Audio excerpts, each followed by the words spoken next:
Hi hello ಎಲ್ರಿಗೂ ನಮಸ್ಕಾರ. ಎಲ್ಲರೂ ಹೇಗಿದ್ದೀರಾ? ಐ ಹೋಪ್ ಎಲ್ಲರೂ ಚೆನ್ನಾಗಿದ್ದೀರಾ ಅಂತ. Welcome back to my channel. ತುಂಬ ದಿನಗಳಾಯಿತು ವೀಡಿಯೋನ ಮಾಡಿ. ಸೊ ಇದು 3 ಡೇಸ್ ವ್ಲಾಗ್ ಆಗಿರುತ್ತೆ. ಅಂದರೆ ನಾನು ಬ್ಯುಸಿ ಇರೋದ್ರಿಂದ ಎಲ್ಲ ದಿನದ ವ್ಲಾಗ್ನ ಮಾಡೋಕ್ಕಾಗಿಲ್ಲ. ಏನೇನು ಬೇಕೋ ಅಷ್ಟನ್ನು ಮಾತ್ರ ವೀಡಿಯೋನ ಮಾಡಿದ್ದೀನಿ. ಸೊ ಎಲ್ಲನೂ ಕೊಲ್ಯಾಬ್ ಮಾಡಿಬಿಟ್ಟು ಒಂದೇ ವೀಡಿಯೋನಲ್ಲಿ ಹಾಕ್ತಾಯಿದ್ದೀನಿ. ಸೊ ಇದು ಶನಿವಾರದ ನೈಟು ವೀಡಿಯೋ ಆಗಿರುತ್ತೆ. ಭಾನುವಾರ ಅಮಾವಾಸ್ಯೆ ಇತ್ತಲ್ವ, ಸೊ ಹಾಗಾಗಿ ಶನಿವಾರ ದಿನವೇ ಮನೆಯೆಲ್ಲ ಕ್ಲೀನ್ ಮಾಡಿದ್ದೆ. ಸೊ ಮನೆ ಕ್ಲೀನ್ ಮಾಡಿದ್ದೇನೋ ವೀಡಿಯೋ ಮಾಡೋಕ್ಕೆ ಹೋಗಲಿಲ್ಲ. ಹಂಗಾಗಿ ನೈಟು ಫ್ರಿಜ್ಜೊಂದು ಬಾಕಿ ಇತ್ತು. ಸೊ ಹಂಗಾಗಿ ಅದನ್ನು ವೀಡಿಯೋ ಮಾಡೋಣ ಅಂತ ಅಂದ್ಕೊಂಡೆ. ಯಾಕೆಂದರೆ ಫ್ರಿಜ್ಜನ್ನ ಯೂಸ್ ಮಾಡೋಕ್ಕೆ ಬಿಟ್ಟು ಒಂದು ತಿಂಗಳಾಯಿತು ಅನಿಸುತ್ತೆ. ಯಾವಾಗ ಚಳಿಗಾಲ ಸ್ಟಾರ್ಟ್ ಆಯಿತೋ ಸೊ ಆವಾಗಿಂದ ನಾನು ಫ್ರಿಜ್ಜನ್ನ ಕಂಪ್ಲೀಟಾಗಿ ಅವಾಯ್ಡ್ ಮಾಡಿಬಿಟ್ಟಿದ್ದೀನಿ. ಯಾಕೆಂದರೆ ಮಕ್ಕಳಿಗೆ ಕೋಲ್ಡು ಕಾಫ್ ಆದರೆ ಬೇಗ ಕಡಿಮೆನೇ ಆಗೋಲ್ಲ ಈ ವಿಂಟರಲ್ಲಿ. ಸೊ ಹಂಗಾಗಿ ನಾನು ಇದನ್ನು ಆನ್ ಮಾಡೋಕ್ಕೆ ಹೋಗಿರಲಿಲ್ಲ. ಯಾವಾಗ ಸ್ಟಾಪ್ ಮಾಡಿದ್ನೋ ಆವಾಗಿಂದನೂ ನಾನು ಕ್ಲೀನೇ ಮಾಡಿರಲಿಲ್ಲ. ಸೊ ಹಂಗಾಗಿ ಇವತ್ತು ಹೆಂಗಿದ್ರು ಎಲ್ಲನೂ ಕ್ಲೀನ್ ಮಾಡಿದ್ದೀನಲ್ವ, ಇದನ್ನು ಸಹ ಕ್ಲೀನ್ ಮಾಡಿಬಿಡೋಣ ಅಂತ ಸ್ಟಾರ್ಟ್ ಮಾಡಿದೆ. ತುಂಬಾ ಗಲೀಜಾಗೋಗಿತ್ತು. ಸೊ ಇದಕ್ಕೆ ನಾನು ವಿಮ್ ಲಿಕ್ವಿಡು ಹಾಗೆಯೇ ಲೆಮನ್ನ ಹಾಕಿ ಕ್ಲೀನ್ ಮಾಡ್ತಾಯಿದ್ದೀನಿ. ಲೆಮನ್ ಸ್ಲೈಸ್ ಏನಿರುತ್ತೋ ಅದರಿಂದನೇ ಕ್ಲೀನ್ ಮಾಡೋಣ ಅಂದ್ಕೊಂಡೆ. ಬಟ್ ಅದು ವರ್ಕ್ ಆಗಲಿಲ್ಲ. ಏಕೆಂದರೆ ಅದು ಕಾರ್ನರಲ್ಲೆಲ್ಲ ಗಲೀಜಿತ್ತು. ಸೊ ಅದನ್ನೆಲ್ಲ ತೆಗಿಯೋಕೆ ಹೋದರೆ ಅದರೊಳಗೆ ಸಿಕ್ಕಾಕೊಳ್ತಿತ್ತು. ಸೊ ಟ್ರೈ ಮಾಡಿದೆ ಚೆನ್ನಾಗಿ ಕ್ಲೀನ್ ಆಗುತ್ತೇನೋ ಅಂತ, ಬಟ್ ಆಗಲಿಲ್ಲ, ಅದರೊಳಗೆ ಸಿಕ್ಕಾಕೊಳ್ತಿತ್ತು. ಹಂಗಾಗಿ ಅದನ್ನು ತೆಗೆದ್ಬಿಟ್ಟು ಮತ್ತು ನಾನು ಸ್ಕ್ರಬ್ಬರ್ ಇರುತ್ತಲ್ವ, ಸೊ ಅಂದರೆ ಈ ತಂತಿ ಥರ ಇರುತ್ತಲ್ಲ ಅದನ್ನೆಲ್ಲ ಯೂಸ್ ಮಾಡೋಕ್ಕೆ ಹೋಗ್ಬಾರ್ದು. ಸ್ಮೂತಾಗಿರುತ್ತೆ ನೋಡಿ ಸ್ಕ್ರಬ್ಬರ್ಸು. ಸೊ ಅದನ್ನೇ ತೊಗೊಂಡು ಆ ಲಿಕ್ವಿಡಿಂದ ಚೆನ್ನಾಗಿ ಉಜ್ಜಿ ಎಲ್ಲ ಕ್ಲೀನ್ ಮಾಡಿದೆ.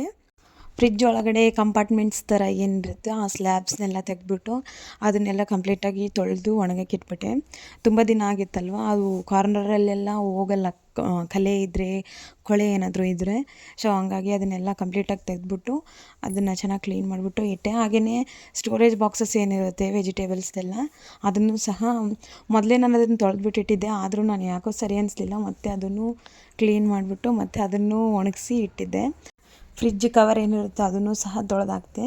ಮತ್ತು ಅದನ್ನು ಒಂದಿನ ಮಾಡಬೇಕಾಗುತ್ತೆ, ಅವಾಗೆ ಮಾಡಿಬಿಡೋಣ ಅಂತ ಅದನ್ನು ಮಾಡಿದೆ. ಹಾಗೆಯೇ ಇದನ್ನೆಲ್ಲ ಕಂಪ್ಲೀಟಾಗಿ ಮಾಡೋ ಅಷ್ಟೊತ್ತಿಗೆ ಒಂದು 2 hours ಹಿಡೀತು ಅನಿಸುತ್ತೆ. ತುಂಬಾ ಗಲೀಜಾಗಿ ಹೋಗಿತ್ತು. ಹಾಗೆಯೇ ನಾನು ವೆಜಿಟೇಬಲ್ಸು ಬೆಳಗ್ಗೆನೇ ತಂದಿಟ್ಟಿದ್ರು.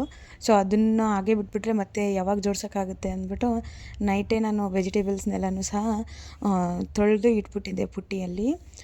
ಸೊ ಅದು ಏನಂದರೆ ನಾನು ಯಾವಾಗೇ ತಂದ್ರೂ ನಾನು ಬಟ್ಟೆನಲ್ಲಿ ಹಾಕ್ತೀನಿ. ಸೊ ಬಟ್ಟೆ ಇರಲಿಲ್ಲ. ಸೊ ಬೆಳಿಗ್ಗೆನೇ ಜೋಡಿಸ್ಬಿಡೋಣ, ಇವಾಗ ಹೆಂಗಿದ್ರು ಕ್ಲೀನ್ ಮಾಡಿದ್ದೀನಿ ಅಂದ್ಬಿಟ್ಟು ನೈಟೇ ಎಲ್ಲ ತೊಳೆದ್ಬಿಟ್ಟು ಪುಟ್ಟಿನಲ್ಲಿ ಹಾಗೆ ಇಟ್ಟಿದ್ದೆ.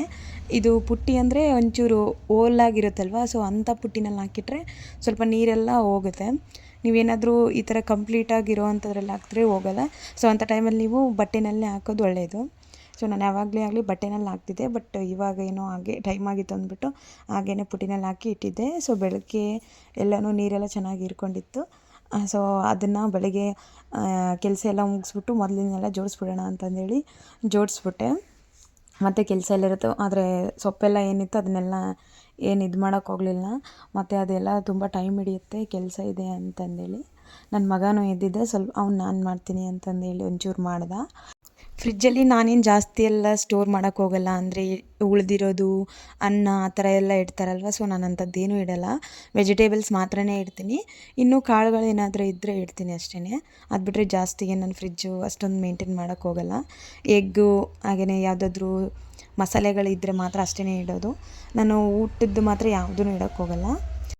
ಸಂಡೇ ಅಮಾವಾಸ್ಯೆ ಇತ್ತಲ್ವ, ಸೊ ನಮ್ಮೂರ ಪಕ್ಕ ಒಂದು ಹಳ್ಳಿ ಇದೆ. ಸೊ ಅಲ್ಲಿ ಜಾತ್ರೆ ಇತ್ತು, ಹಂಗಾಗಿ ಇವತ್ತು ಹೋಗೋಣ ಅಂತ ಅಂದ್ಕೊಂಡಿದ್ವಿ. ಈ ದೇವಸ್ಥಾನಕ್ಕೆ ನಾನು ಚಿಕ್ಕವಳಿರುವಾಗಿಂದನೂ ಬರ್ತಾಯಿದ್ದೀನಿ. ಈಗ ಮ್ಯಾರೇಜ್ ಆದಮೇಲೆ ಒಂದು 5 ಇಯರ್ಸಿಂದ ಹೋಗಿಲ್ಲ. ಬಟ್ ಮುಂಚೆ ಎಲ್ಲ ನಾವು ದಸರಾ ಟೈಮಲ್ಲಿ ಕಂಪಲ್ಸರಿ ಬರ್ತಾಯಿದ್ವಿ ಇಲ್ಲಿಗೆ. ಈಗ ನನ್ನ ಇಬ್ಬರು ಮಕ್ಕಳನ್ನ ಕರ್ಕೊಂಡು ಬರ್ತಾ ಇರೋದು ಇದೇ ಮೊದಲನೇ ಸರಿ. ಜನ ಬೆಳಿಗ್ಗೆ ಆಗಿರೋದ್ರಿಂದ ಜಾಸ್ತಿ ಇಲ್ಲ, ಬಟ್ ಸಾಯಂಕಾಲ ರಥೋತ್ಸವ ಇದೆ, ತುಂಬ ಜನ ಸೇರ್ತಾರೆ ಇಲ್ಲಿ. ಸೊ ರಥೋತ್ಸವಕ್ಕೆಲ್ಲ ಇರೋಕ್ಕಾಗಲ್ಲ. ಸೊ ಹಂಗಾಗಿ ಬೆಳಿಗ್ಗೆನೇ ದರ್ಶನ ಮುಗಿಸ್ಕೊಂಡು ಬಂದುಬಿಡೋಣ ಅಂತ ಅಂದ್ಕೊಂಡಿದ್ವಿ. ಬಟ್ ಹೋಗ್ತಾನೆ ದರ್ಶನಕ್ಕೆ ತುಂಬ ಜನ ಇದ್ದರು. ಬಟ್ ನಾನು ದರ್ಶನಕ್ಕೆ ಹೋಗೋಕ್ಕಾಗಲಿಲ್ಲ. ನನ್ನ ಮಗ ಜಾತ್ರೆ ನೋಡಿದ ತಕ್ಷಣವೇ ಅಳೋಕ್ಕೆ ಶುರು ಮಾಡಿಬಿಟ್ಟ. ನಾನು ಅಲ್ಲಿ ಆಟ ಆಡ್ತೀನಿ, ಹಾಗೇನು ಅದು ಬೇಕು ಇದು ಬೇಕು ಅಂತ. ಸೊ ನಮ್ಮ ಮನೆಯವರು ಮತ್ತು ನಮ್ಮ ಮನೆಯವ್ರ ಅಕ್ಕ ಬಂದಿದ್ದರು. ಸೊ ಅವರು ದರ್ಶನಕ್ಕೆ ಹೋದರು. ಸುಮ್ಮನೆ ಇವನ್ನ ಅಳಿಸ್ಕೊಂಡು ಹೋದರೆ ಚೆನ್ನಾಗಿರಲ್ಲ, ಅವ್ರು ಬಂದಮೇಲೆ ನಾನು ಹೋಗೋಣ ಅಂತಂದೇಳಿ ಅವರು ದರ್ಶನಕ್ಕೆ ಹೋದರು. ಇನ್ನು ನಾನು ನನ್ನ ಮಗ ಜಾತ್ರೆ ಮಾಡೋಕ್ಕೆ ಶುರು ಮಾಡಿದ್ವಿ. ಸೊ ಅವನು ನಾನು ಫಸ್ಟಲ್ಲಿ ಆಟ ಆಡ್ತೀನಿ ಅಂತಂದೇಳಿ ಅಳೋಕ್ಕೆ ಶುರು ಮಾಡ್ದೆ. ಫಸ್ಟ್ ಆಟ ಆಡಿಸ್ಬಿಡೋಣ ಅಂತಂದೇಳಿ ಅಲ್ಲಿಗೆ ಬಂದೆ. ಇನ್ನು ಮಕ್ಕಳನ್ನ ಜಾತ್ರೆಗೆ ಕರ್ಕೊಂಡು ಹೋದರೆ ನಾವು ಹಿಂಗೆ ಹೋಗಿ ನಾವು ಅಂದ್ಕೊಂಡಂಗೆ ಬರ್ತೀವಿ ಅನ್ನೋದು ಸುಳ್ಳು. ಸೊ ಅಲ್ಲಿಗೆ ಹೋದ್ಮೇಲೆ ಅವ್ರು ಕೇಳಿದ್ದನ್ನೇ ಕೊಡಿಸ್ಬೇಕು, ಅವ್ರು ಹೇಳ್ದಂಗೆ ಕೇಳಬೇಕು. ನನ್ನ ಮಗ ಏನು ಕೇಳಿಲ್ಲ, ನಾನು ಆಟ ಆಡ್ತೀನಿ ಅಂದ. ಸೊ ಆಡಲಿ ಅಂತಂದೇಳ್ಬಿಟ್ಟು ಇಲ್ಲಿ ಜಂಪಿಂಗ್ ಆಡ್ತೀನಿ ಅಂದ. ಸೊ ಕರ್ಕೊಂಡು ಬಂದೆ. ಅವ್ನು ಆಡೋದು ನೋಡಿ ನಾವೆಲ್ಲ ಅವಾಗ ಆಡ್ತಿದ್ದೆಲ್ಲ ನೆನಪಾಯ್ತು. ಜಾತ್ರೆ ಅಂದ್ರೇ ಒಂಥರ ಖುಷಿ ಅಲ್ವಾ. ನಾವು ಚಿಕ್ಕವ್ರು ಇರಬೇಕಾದ್ರೆ ಹಿಂಗೆ ಕೇಳಿದಾಗ ನಮ್ಮಪ್ಪ ನಮ್ಮಮ್ಮನೂ ಹಿಂಗೆ ಬೈಯೋರು. ಆವಾಗ ಅವ್ರ ಮೇಲೆ ಸಿಟ್ಟು ಬರ್ತಿತ್ತು. ಇವಾಗ ಮಕ್ಕಳು ನಾವು ಆಟ ಆಡ್ತೀವಿ ಅಂದರೆ ಇವಾಗ ಇವ್ರ ಮೇಲೆ ಸಿಟ್ಟು ಬರುತ್ತೆ. ಲೈಫ್ ಒಂಥರ ಚೆಂದ ಅಲ್ವಾ ಈ ಥರದ್ದೆಲ್ಲ ಸಿಚುವೇಶನ್ಸ್ ನೋಡಿದಾಗ. ಹಾಗೆಯೇ ಅಲ್ಲಿ ಆಟ ಆಡಿದ್ದಾದಮೇಲೆ ಮತ್ತೆ ಇಲ್ಲಿ ನಾನೇನಾದರೂ ತಗೊಳ್ತೀನಿ ಅಂತ ಮತ್ತೆ ಶುರು ಮಾಡ್ದೆ. ಸರಿ ಬಾ ಅಂತಂದ್ಬಿಟ್ಟು ಮತ್ತೆ ಕರ್ಕೊಂಡ್ಬಂದೆ. ಇವ್ನು ಕೇಳಿದ್ದನ್ನು ಕೊಡಿಸೋಷ್ಟರಲ್ಲಿ ದರ್ಶನ ಮುಗಿಸ್ಕೊಂಡು ಅವರಪ್ಪ ಬಂದರು. ಸೊ ಆಮೇಲೆ ನಾನು ಹೋಗಿ ದರ್ಶನ ಎಲ್ಲ ಮಾಡ್ಕೊಂಡು ಬಂದೆ. ಆಮೇಲೆ ಎಲ್ಲರೂ ಸೇರಿ ಒಂಚೂರು ಏನಾದ್ರು ತೊಗೊಳೋದಿದ್ರು ತೊಗೊಂಡು ಮತ್ತೆ ಮನೆಗೆ ವಾಪಸ್ ಬಂದುಬಿಟ್ವಿ ಬೇಗನೆ. ಮತ್ತು ಮನೆಗೆ ಬಂದಮೇಲೆ ಯೂಶ್ವಲಿ ಇದ್ದೇ ಇರುತ್ತಲ್ವ ಹೆಣ್ಮಕ್ಳಿಗೆ ಕೆಲಸ. ಎಲ್ಲಿಗೆ ಹೋಗಿ ಬಂದ್ರೂ ನಮಗೆ ಮನೆಗೆ ಬಂದಮೇಲೆ ಮಾಡೋದಂತೂ ತಪ್ಪಲ್ಲ. ಸೊ ಮತ್ತು ಜೋಳದ ಹಿಟ್ಟು ಖಾಲಿ ಆಗಿತ್ತು. ನಾವು ಡೈಲಿ ರೊಟ್ಟಿ ಮಾಡೋದ್ರಿಂದ ಕಂಪಲ್ಸರಿ ನಮ್ಮ ಮನೆಯಲ್ಲಿ ಇರಲೇಬೇಕು ಹಿಟ್ಟು.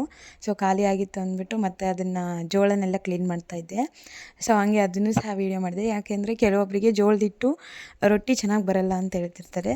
ಸೊ ಅಂಥವ್ರಿಗೆ ಹೆಲ್ಪ್ ಆಗ್ಬೋದು ಅಂತ. ಏನಿಲ್ಲ, ನೀವು ಜೋಳ ಎಷ್ಟು ತೊಗೊಳ್ತೀರೋ ಅದಕ್ಕೆ ಅರ್ಧದಷ್ಟು ಅಕ್ಕಿನ ತೊಗೋಬೇಕು, ಇಲ್ಲ ಅದಕ್ಕಿಂತ ಕಡಿಮೆನೂ ತೊಗೊಂಡ್ರೂ ನಡೆಯುತ್ತೆ. ಸೊ ಅಕ್ಕಿ ಜಾಸ್ತಿ ತೊಗೊಂಡ್ರೆ ರೊಟ್ಟಿ ಎಲ್ಲ ಬೆಳ್ಳಗಾಗುತ್ತೆ, ಅಂದರೆ ವೈಟ್ ಕಲರ್ ಅಕ್ಕಿ ರೊಟ್ಟಿ ಥರ ಕಲರ್ ಬರುತ್ತೆ. ಜೋಳ ಸ್ವಲ್ಪ ಜಾಸ್ತಿ ತೊಗೊಂಡ್ರೆ ಯೆಲ್ಲೋಯಿಶ್ ಥರ ಜೋಳದ ಕಲರ್ ಥರ ಬರುತ್ತೆ ರೊಟ್ಟಿ. ಸೊ ಅದಾದಮೇಲೆ ನಿಮಗೆ ಮೃದುವಾಗಿ ಬರಬೇಕು ಅಂದರೆ ರೊಟ್ಟಿ ಮಾಡಬೇಕಾದ್ರೆ ಹಿಟ್ಟನ್ನ ಅದನ್ನು ನಾವು ಬಿಸಿ ನೀರಲ್ಲಿ ನಾದಬೇಕಾಗುತ್ತೆ. ಸೊ ಹಂಗಾದ್ರೆ ನಿಮಗೆ ರೊಟ್ಟಿ ಮಾತ್ರ ಮೃದುವಾಗಿ ಬರುತ್ತೆ. ನೀವು ತಣ್ಣೀರಲ್ಲಿ ಮಾಡ್ತೀರಾ ಅಂದರೆ ಅಷ್ಟೊಂದು ಸಾಫ್ಟಾಗಿರಲ್ಲ ಅದು, ಸ್ವಲ್ಪ ಹೊತ್ತಿಗೆಲ್ಲ ಒಂಥರ ರಫ್ ಆಗಿಬಿಡುತ್ತೆ. ಸೊ ಇದನ್ನು ಒಂದ್ಸರಿ ಟ್ರೈ ಮಾಡಿ. ಹಾಗೆಯೇ ನಾನು ಇಲ್ಲಿ ಜೋಳ ಕ್ಲೀನ್ ಮಾಡ್ತಿದ್ದೆ. ಸೊ ಜೋಳದಲ್ಲಿ ಸ್ವಲ್ಪ ಏನು ಕಲ್ಲುಗಳೆಲ್ಲ ಇತ್ತು. ನಾವು ಜೋಳ ತಂದಾಗ ಎಲ್ಲ ತೊಳೆದ್ಬಿಟ್ಟು ಒಣಗಿಸಿನೇ ಇಟ್ಟಿರ್ತೀವಿ. ಬಟ್ ನೆಲದಲ್ಲಿ ಹಾಕಿದಾಗ ಏನಾದರೂ ಕಲ್ಲುಗಳು ಬಿದ್ದಿರುತ್ತೆ ಅಲ್ವ, ಸ್ವಲ್ಪ ಅದನ್ನೆಲ್ಲ ಹುಷಾರಾಗಿ ನೋಡ್ಕೋಬೇಕು. ಅದಕ್ಕೇ ನಾನಿಲ್ಲಿ ಮತ್ತೆ ಇನ್ನೊಂದು ಸರಿ ಎಲ್ಲ ಕ್ಲೀನ್ ಮಾಡ್ತಿದ್ದೀನಿ. ಜೋಳ ಎಲ್ಲ ಕ್ಲೀನಾಗೇ ಇತ್ತು, ಬಟ್ ಅಕ್ಕಿ ಇತ್ತಲ್ವ, ನಾವು ಸೊಸೈಟಿ ಅಕ್ಕಿ ಇರುತ್ತಲ್ವ ಅದನ್ನು ಯೂಸ್ ಮಾಡ್ತೀವಿ ಈ ರೊಟ್ಟಿಗೆ ಬಂದು. ಸೊ ಅದನ್ನು ಕ್ಲೀನ್ ಮಾಡಿರಲಿಲ್ಲ.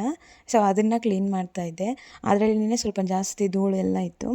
ಸೊ ಅದನ್ನೆಲ್ಲ ನೀಟಾಗಿ ಕ್ಲೀನ್ ಮಾಡಬೇಕು, ಇಲ್ಲಾಂದರೆ ಮತ್ತೆ ಅದು ಹಿಟ್ಟು ಹಾಕಿದ್ಮೇಲೆ ಅದನ್ನೇನು ಮಾಡೋಕ್ಕಾಗಲ್ಲಲ್ವ. ಇನ್ನು ಜೋಳ ಎಲ್ಲ ಕ್ಲೀನ್ ಮಾಡಿದ್ದಾಯಿತು. ನಾನಿಲ್ಲಿ 3 ಸೇರು ಜೋಳ ತೊಗೊಂಡಿದ್ದೀನಿ. ಹಾಗೆಯೇ 2 ಸೇರಷ್ಟು ನಾನು ಅಕ್ಕಿ ತೊಗೊಂಡಿದ್ದೀನಿ. ಸೊ ಈ ಮೆಜರ್ಮೆಂಟು ನಾನು ಯಾವಾಗಲೂ ತೊಗೊಳ್ತೀನಿ. ಯಾಕೆಂದರೆ ಈ ಮೆಜರ್ಮೆಂಟಲ್ಲಿ ತೊಗೊಂಡ್ರೆ ನನಗೆ ಸರಿಯಾಗಿ ಬರುತ್ತೆ ರೊಟ್ಟಿ. ಸೊ ಹಂಗಾಗಿ ಕೆಲವೊಬ್ರು ಇಷ್ಟೆಲ್ಲ ಮಾಡಲ್ಲ. ನನಗಿದೊಂದು 20 ಡೇಸ್ವರೆಗೂ ಬರುತ್ತೆ. ಸೊ ಹಂಗಾಗಿ ನಾನು ಒಂದು 5 ಸೇರು ಹಾಕಿಸ್ತೀನಿ ಯಾವಾಗಲೇ ಆಗಲಿ. ಸೊ ಹಂಗಾಗಿ ಇದನ್ನು ಈ ಮೆಜರ್ಮೆಂಟಲ್ಲಿ 3 ಸೇರು ಜೋಳ ಹಾಗೆ 2 ಸೇರು ಅಕ್ಕಿನ ಹಾಕಿರ್ತೀನಿ ಯಾವಾಗ್ಲೂ. ಇದೆಲ್ಲ ಕ್ಲೀನ್ ಮಾಡಿದ್ದಾಯಿತು. ಕ್ಲೀನನ್ನು ಆಗಿದ್ದಾದಮೇಲೆ ನಾನು ನಾಳೆ ಜಿನ್ನಿಗೆ ಹಾಕ್ಸ್ದ್ರಾಯ್ತು ಅಂತಂದೇಳಿ ಅಂದ್ಕೊಂಡೆ. ಯಾಕೆಂದರೆ ಜಾತ್ರೆಗೆಲ್ಲ ಹೋಗಿ ಬಂದುಬಿಟ್ಟು ತುಂಬಾ ಸುಸ್ತಾಗಿತ್ತು. ಸೊ ನಾಳೆ ಹೋಗೋಣ ಅಂತ ಅಂದ್ಕೊಂಡು ಅದೇ ಬಕೆಟಲ್ಲಿ ಹಾಗೇ ಎತ್ತಿಟ್ಟಿದ್ದೆ. ಬಟ್ ನಾನು ನಾಳೆ ಹೋಗೋಣ ಅನ್ನೋಷ್ಟರಲ್ಲಿ ನನ್ನ ಮಗಳು ಇವತ್ತೇ ಕೆಲಸ ಮಾಡಿಟ್ಟಿದ್ಲು. ಸೊ ನೋಡಿ ಎಲ್ಲನೂ ತೆಗೆದ್ಬಿಟ್ಟು ಎಲ್ಲನೂ ಚೆಲ್ಲಾಕ್ಬಿಟ್ಟಿದ್ದಾಳೆ. ನಮಗೇನಾದರೂ ಸುಸ್ತು ಜಾಸ್ತಿ ಆಗಿದ್ದ ದಿನವೇ ಮಕ್ಕಳು ಈ ಥರ ಮಾಡೋದು ಜಾಸ್ತಿ. ಅವಾಗಂತೂ ಫುಲ್ ಕೋಪ ಬರುತ್ತೆ ನನಗಂತೂ. ನಿಮಗೂ ಹೀಗೆ ಆಗುತ್ತಾ? ಕಮೆಂಟ್ ಮಾಡಿ.